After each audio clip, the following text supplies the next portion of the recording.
غنبداو ديريكتوم بالحلقه ديال اليوم. عاد من بعد غيكون واحد الكلام مهم خصكم تسمعوه. واحد الولد قرا مزيان، وكان من عائله ميسوره لا باس عليها، ولكن رغم ذلك ما مشى شيء، ضيع وقته وكان فلوس من يدو مشى تيخسرها في الملاهي وفي الملاعب والملذات. لا، كان تيقرا مزيان، تحصل على الدكتوراه ديالو. والدكتوراه في اواخر السبعينات بدايه الثمانينات كان عندها واحد الوزن كبير اكثر من دابا. حصل على الدكتوراه ديالو وتوظف في وزاره الداخليه، وخدا واحد المنصب كبير اللي تيوازي منصب ديال كاتب عام ديال الداخليه او ديال عامل، يوازيه. هاد السيد ما كانش مجوج وكان عايش مع عائلته.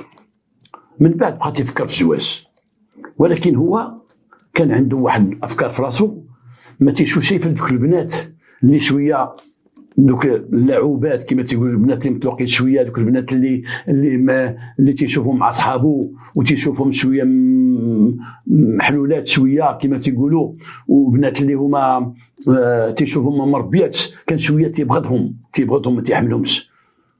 اي وحده تيشوف حتى في العمل ديالو الخدمه ديالو شويه متبرجه ولا كذا ما كانش تيبغيها. ماشي كاين هو مثلا متدين او متشدد، ولكن هو افكاره كانت هكا، وكان تيقول لصحابو انا ما ناخذ شي وحده اللي غادي نخدمها ما يمكنش، وشي وحده تخرج لي الزنقه، وشي وحده اللي دير، وشي وحده اللي دير، خصني شي وحده تكون كذا وكذا وكذا وكذا. بغى شي بنت خاصه ديالو. هو كان تيحس بديك السلطه ديال الراجل، والمراه ما خصها تهبط راسها امامه. هذا هو اللي كانت افكاره حسب الكلام اللي تيقولوا صحابو قبل ما توقع الكارثه اللي غنعاود لكم عليها. كان في طنجه وواحد الوقت، وواحد المره خدام تما، وواحد المره دخلت واحد البنت الاداره اللي هو خدام فيها، وكان مسؤول كبير هو في الاداره. شاف واحد البنت جايه هي امها عندهم شي مشاكل تتعلق بهم، شاف واحد المراه ومعها بنتها، وديك بنتها صغيره، بنت واقفه على الزواج، عندها واحد 18 عام، ولكن كانت جميله ديك البنت، وداك الجمال ديالها شويه تاد انتباه كاع الموظفين اللي كانوا تما في ديك الاداره. والسيده واخا من طنجه ولكن جايه هي من المناطق الجبليه، اي من الضاحيه ديال طنجه. وتنعرفوا دوك البنات كيفاش تيكونوا، البنات ديال الجبل كيفاش تيكونوا الحمد لله في بلادنا. ديك البنت كانت هي امها، وكان جاي بواحد اللباس عادي، لباس محتشم، وكانت داخله وشافها وحبها من النظره الاولى كما تنقولوا باللغه الفرنسيه لو كود فودغ، ضربه العاصفه. شافها بغاها هنا، قال لها شنو عندك؟ قالت لي المشكل اللي عندها، هزها مع شي ورق، دخلها للبيرو عندهم وبقات يشوف فيك الورق، وبقات يشوف لها الحلول دوك المشاكل اللي عندها، وهضر معاها. قال لي هاد البنت اش تجي؟ قالت لي بنتي. قال لها واش مخطوبه؟ قالت لي لا. مزوجه؟ قالت لي لا. قال لي واش يمكن انا كمسؤول في هذه الاداره واش يمكن لي تعرفيني عليك ونخطب هاد البنت في الضربه الاولى؟ المراه قالت لي مسكينه مرحبا بك يا سيدي. هنا خدا المعلومات ديال المراه كامله والعنوان ديالها وداك الشيء، وقال لها هاد البنت الا قبلتو راح حسبيها مراتي. البنت ما قالت والو، لان غتكون عندها ماشي غير الخجل، الخفر اللي هو اكثر من الخجل، الحشمانه هبط عينيها. خدا المعلومات وخدا الهاتف ديال دوك الناس بمن يتصل، ومشاو في حالهم. بعد ما قضى لهم غراضهم، من بعد شاف الاهل ديالو، اتصل بهم وقال لهم لقيت المراه اللي بغيت. انتقلوا الاهل ديالو لذاك الدوار عند دوك الناس، واتصلوا بهم بالوسائل اللي ديال الاتصال اللي عطاتو المراه، وجلس معاهم وخطب ديك البنت. خطب، ولكن قال لهم انا ما نبقاش نخطب وحده او نتملك بوحده وتبقى هنا عندكم، انا ما يمكنش. انا خصني ضربت لصقت، خصني ندير العرس ديالي، خصني ندي مراتي، ورايا ما نخليهاش، ما يمكنش نخلي مراتي. زربوا على العرس كما بغا هو، وشد السيده وتزوج بها. لما كان خدم في طنجه تزوج بها، وانتقل من طنجه وجا لهاد الجهه ديال الغرب بشار رضا بن حسن، وجا هنا لواحد المدينه في الغرب وسكن تما، وتابع المهام ديالو والوظيفه ديالو والعمل ديالو ديما في الداخليه. هاد البنت ما سكنت معاه وتزوج بها، حجبها كما تيقول، حجبها، ماشي ردا محتجبه ديالها، لا حجبها، اي ما تخرجش من الدار، ما تطلع السطح حتى يكون هو معها، ما اي زيرها كتفها، ما تطلش من السرجم، تكوني معايا حضري عينيك، تكوني في الطوموبيل ديري وديري، نكونوا جالسين في شي بلاصه اش غديري. السيده كتفها واحد الكتيفات ديال داك العيالات الحاجبات اللي كانوا بكري، كانوا الناس محجبين العيالات. حنا عاشوا ناس حدانا في ديورنا تعرفوا مرت فينا الحاجبه، حاجبه ما تخرجش، تخرج من الباب كتعيط على ولدها وتسد، ما تبان لنا العيد تيخرجوا مع رجالهم، عيد كبير غادي بها لدارهم ولا عيد صغير غادي بها لدارهم، تيبان راه خارجه من القبه. كان النقاب بكري، كان داك النقاب ماشي ديال دابا، كان الجلابه المغربيه الاصيله عارفينها، بالجلابه القب والجلابه والنقاب، ودوك الحاجبات كانوا تيطلعوا على عينيهم حتى لهنايا باش ما تيشوفوا شيء، تيقول لك محجبها.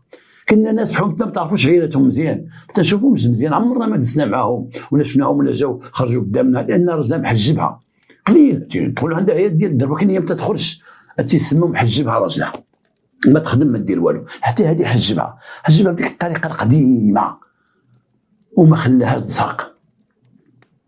وكان هو كان من الحوايج اللي كانوا خايبين فيه انه كان بلي بالشراب، ولما كان تيجي سكرات تيبقى يحاسبها. قولي لي شكون اللي تعرفتي مع اول واحد في دواركم؟ تقولي حتى شي واحد، ما يمكنش حتى شي واحد.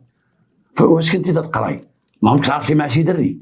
ريحي قالك ما تعرفتيش، انا لاحظت غير من كذا كذا تعرفي. انا كنت حاسب على شي حاجه ما كايناش. اليوم فين خرجتي؟ ما تدخلش، غادي تقول منين طليتي؟ حليتي السرجم اليوم، حليتي الباب، طلعتي السطح اليوم، يلا شكون اللي ساكن حدانا هنا؟ شكون هذا؟ المراه كان زيرها ما تيخرجهاش ما تخرجش من الدار، كان غيور.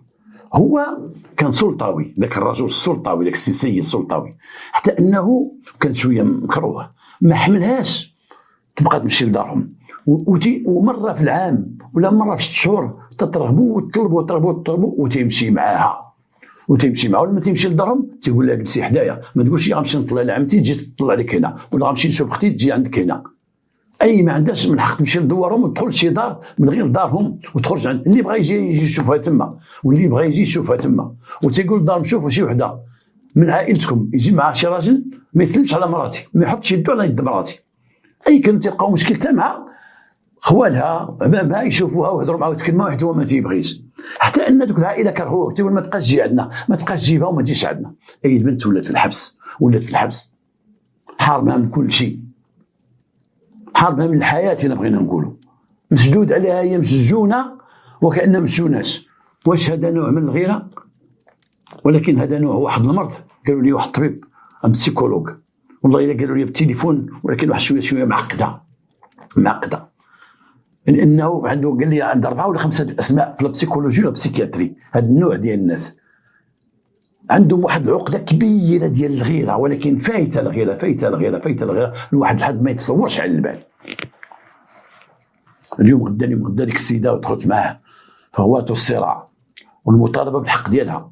هو كان تيضربها وتيكرفسها بالمعقول وما يجيوش دارهم عندهم، حتى انه من اجل تخاصم مع دارهم لما كان تيجيو تتشكي عليهم، تخاصم معهم، ما بقاش يدخلوا فيها وما بقاش يجي عندهم، ما بقاوش يجيو عنده. صافي مرتي هذه. اي ان ذكرى مسكينه دخلت للعذاب ودخلت السدان، يسد الباب ويسد باب السطح ويشد الفوق ويشد الشراجم حتى يجي هو، وهو تيسمع صحابه فوق ما بغى ويجي فوق ما بغى في الليل. واحد الوقت غفلاتو واحد النهار لما طابت ما انها ولدات مع واحد البنيه، ولدات مع ديك البنت هي اللي ولات من النساء. واحد المره غفلاتو مشى من الخدمه ودبرات واحد الخطه كيفاش تحل الباب، وصلت تحل الباب وهي تهرب، هزت حوايجها وهزت بنيتها ومشات لدارهم. جا ما لقاش المراه، صافي جا الحماق مشى عند البوليس تيشكي، هما الاولين مشى تيقلب تيتهم الجيران نتوما كذا، شكون اللي حل عليها ما حل عليها، شكون اللي عاونها، شكون اللي عطاها باش حلات، شكون كذا، ونوض الغوات جاو البوليس كذا، دار المحضر الله يعاون. هو يمشي يتساقط، مشى لعند دارهم استقبلوه وقال لي ما غديرش بنتنا، دير اللي بغيتي، بنتنا ما غديرهاش. ولكن قال لها عيطهم والو، اما هذيك ولا نقتل راسي، اما هذيك ولا نمشي نقتلها، والو ما نطلقش منها. عياو عائلته هو ما يمشيو عندها ويعطيوها ضمانات، تقول بغيت تصدوا راسكم، انا عاد خرجت من الحبس، انا ما رجعش ليه. ولا هو اللي لقاه بالناس تيديه، هذا فقيه، هذا كذا، هذا جارو، هذا صاحبه ومرته، هذا. ولكن والو، البنت بقات تما واحد 3 شهور هي في دارهم وهو غادي جاي، نسى خدمته، ما بقاش تيخدم، يدير الشواهد الطبيه، طب في واحد الكونجي غير غادي جاي، وخوتها تما تيلقاو تقول لي ما غاديش خدنا، ما غاديهاش. واحد مره مشى وطاح لهم تما، قال لهم شوفوا كي ديروا ليا، والو راه غنتحر، انا نعطيكم عهد، راه ما نقيسهاش، نعطيكم عهد تجيو شوفوا فوق ما بغيتو، نعطيكم عهد نديها لكم كل اسبوع، نعطيكم شهدوا الناس ديال القبيله حضروا حطوا ليه المصحف وحطوا ليه كذا، وفي الاخر قبلوا باش يجيبها، بانه صافي عطاهم ضمانات جابها للدار.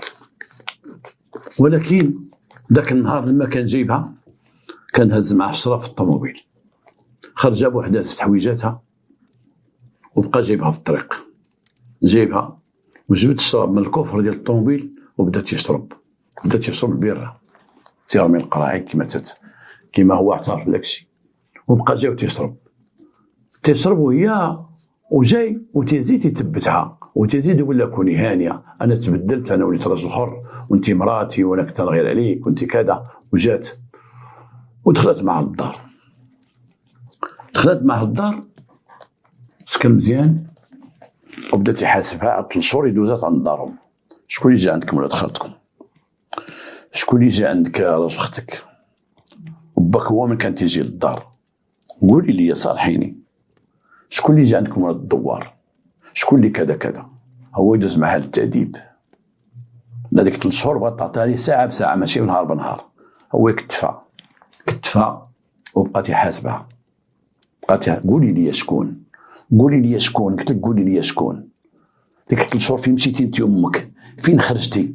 فين؟ راه غنسول على هذا الشيء، راه كذا. بدات البنت انفجرت في وجهه وبدات تتغوت في وجهه وتتقول اعتقوني وتتغوت.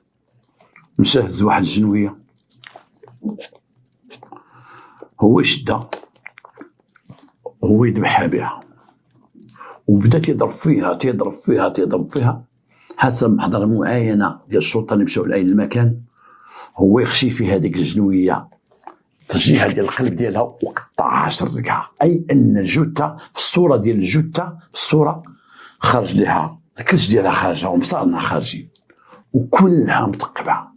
اي كان السيد دخل في واحد الهيجان وحماق، السيد حماق. قول لي شكون عندما دخلتي، قول لي شنو درتي؟ قتلها. ولما شاف الدم كثر عليه غسل حالته وبدل حوايجه وشد الحوايج دارهم في الباب باش ما يخرجش الدم، وبقى تيقادهم وسد الباب ومشى للدار البيضاء عند واحد ولد عمو. وهذا ولد عمو كان مسير دو بوليس. هذا ولد عمو كان عارف قصته مع مراسو وكان عارف ديك الغيره اللي غنسميوها غيره وكنسمي الغيره، وجلس معاه. وكان داك السيد بالي الرغبه ديالو، قال لي بغيت نشرب، راه جيت عندك في واحد الحاله وكذا بغيت نشرب. الاخر قال لي جيب الشراب واشرب ودبر راسك. بقى تيشرب والاخر بقى معاه بالحديث، بقى تيشكي لي على المراه. قال المراه هربت ليا 3 شهور ومشات عند واحد خينا مدورهم وهو راه صاحبها، مشات تشوفو ومشات كذا 3 شهور هي تما، وديت امي وديت اختي وديت عمتي وديت صحابي ومبغاش تجي حيت صاحبها تما وانا عايق بداك صاحبها وهي كانت صاحبه عليا في المدينه وكانت دار واحد خينا وكانت تدير. الاخر قال لي انت حمق وانت تتخربق، اين صاحبها وين كل بنت ما تعرف شنو هي تصاحب وشنو وكذا، انت شديتي فيها هلكتي هاد البنت وكذا شتا تخربق. دابا فين وصلتي معاها؟ قال لي قتلتها. قال لي شنو؟ قال لي والله قتلتها، جبتها واعترفت لي. قال لي كذب. قال لي واعترفت لي قالت لي عندي صاحبي وقتلتها وقطعت لها بصارنا، قطعتهم لها خليتها في الدار. الاخر شاف السيد تيهضر هضره معقوله، بدا تيبحث معاه، هو راه بوليسي. وكيفاش قتلتها؟ ما دابتش معاك؟ تشدت معايا انت صرحانيه شتي في الاول حتى كتفتها، انت اش درت لي؟ انت تيوري اثار ديال العنف ديال الظفر ديال المراه، لان قبل ما كتفها كان بقى يضربها بقى تشد فيه خلاه اثار. الاخر قال لي وصافي دبر راسك، دابا اش درتي؟ قال لي قتلتها رافضه. قال لي صافي ما تمشيش للدار، جلس عندي تنشوفك شي حل. نغفلو داك السيد هو في دارو وخلاه تشرب مزيان وتكا في واحد القنت جبد. هو يتصل بالبوليس قال لهم اجيو عندي. نجيو عندي لداري، راه عندي مشكل، ربما عندي واحد السيد قاتل الروح، لا يستبعد بأنه قاتل الروح. جاو البوليس دخلوا عليه، حل، قال لهم هو هذا. شدوا السيد، قال ليه قول للبوليس اش درتي اللي قلتي لي، قول تا ولد عمي، قول للبوليس. قال لي انا قتلت مدام. هنا الناس ديال الضابطه القضائيه اللي جاو اتصلوا بالسيد وكيل الملك، قال له ودي هادشي اش كيقول، واحد الكوميسير اش قال، واحد السيد جا عنده، واحد السيد اش تيقول، وعنده شي اثار ديال العنف يعني في صدرو في عنقو داكشي، وهذا ولا يستبعد انه تلقى العنف من طرف شي امراه، لان العنف ديال المراه باين وديال الراجل باين. العنف ديال الراجل اللي داز مع الراجل تيكونوا كظامات زرقاء كذا، ديال العيالات ديما تيكون القميش العيالات تيقمشوا. هنا وكيل الملك قال لهم انتقلوا لعيد المكان معه، انتقلوا من الدار البيضاء المدينه اللي ساكن فيها اللي هنا في الغرب، ومشاو معاه لدارو وحلوا الدار، تلقاو الجثه ديال السيده مذبوحه والدمعيات وداك الشيء وهذا وهذا. واحد المحاميه اللي خديت من عند هذه المسطره قريتها، هي اللي دافعت على العائله المطالبه بحق المدني، دافعت على العائله ديال البنت، وتتقول تصور بان ما بغاش يتنساو ليها ديال داك الكرش اللي خارجه ودوك المصار اللي خارجين، تتقول ديك الطعنات اللي بديك البنت، وتطر على الجمال ديال ديك البنت واخا كانت ميته، وعلى الشعر ديالها وعلى كيفاش ديال ديك البنت. ودزت انا بواحد الطريقه خاصه لواحد الارشيف وشفت ديك البنت كيفاش دايره وداك الجمال اللي عندها، وبنت مسكينه الله بدات في الحياه. هنا غادي نسولوا فين مشات البنيه الصغيره، فين مشات البنيه الصغيره.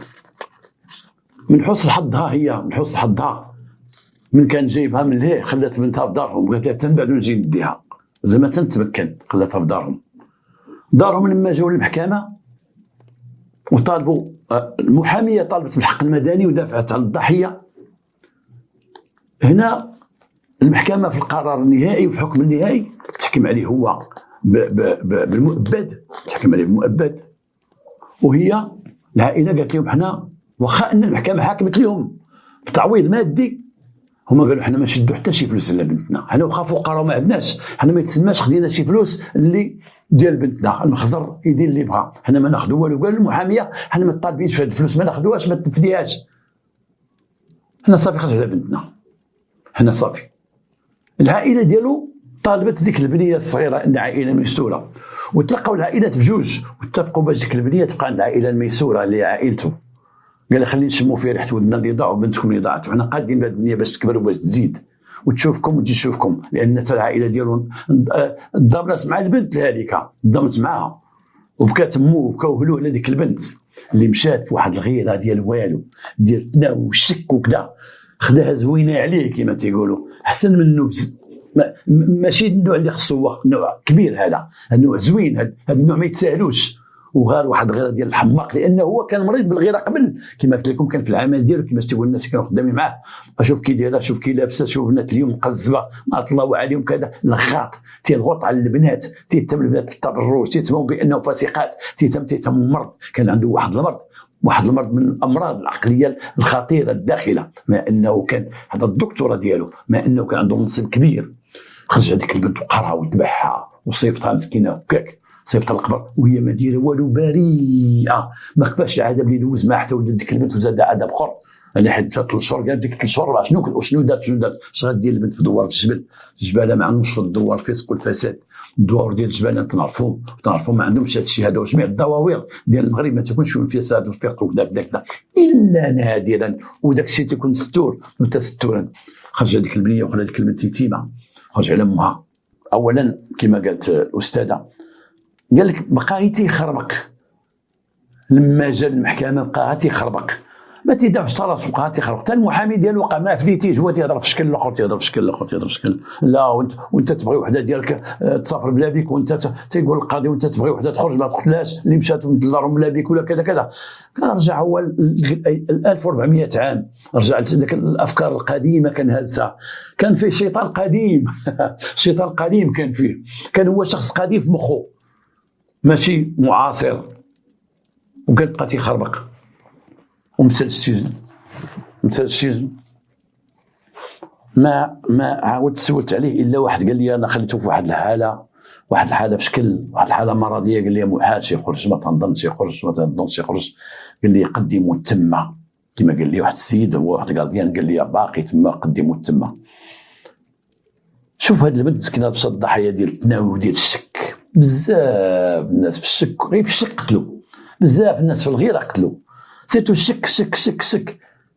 الشك راه خطير، تيسبب في القتل، تيسبب في الموت. تيولي الراجل في الدار يشوف كاع التحرك ديال مراته كلها مشكوك فيها، دير مكياج، تلبس، خرجتي قبيله، ما تليفوناش فيه. هذا الشك هذا راه قاتل وتيقتل وتيسبب في القتل. والغيره الكحله كما تيقولوا، غير الكحله اللي غير هذا السيد هذا، غير الكحله سبات فيه، خرج على راسو ومات. لان تيخرج وتيمشي للحبس وتيتحكم بالمؤبد وتحكم بالاعدام، تيموت لانه حي ولكن ميت في السجن. لا امل، لا امل. واخا يخرج واحد العمر من بعد قضى على حياته، هاز مع هذيك الافكار وهاز مع ديك الجريمه اللي دارت، وتلقاهم غير ساكتين، غير ما بطل رؤوسهم. مات وحي ومات ديك البنت مسكينه. نتمنى من الله هذه الحلقه تكون فيها شي استفاده.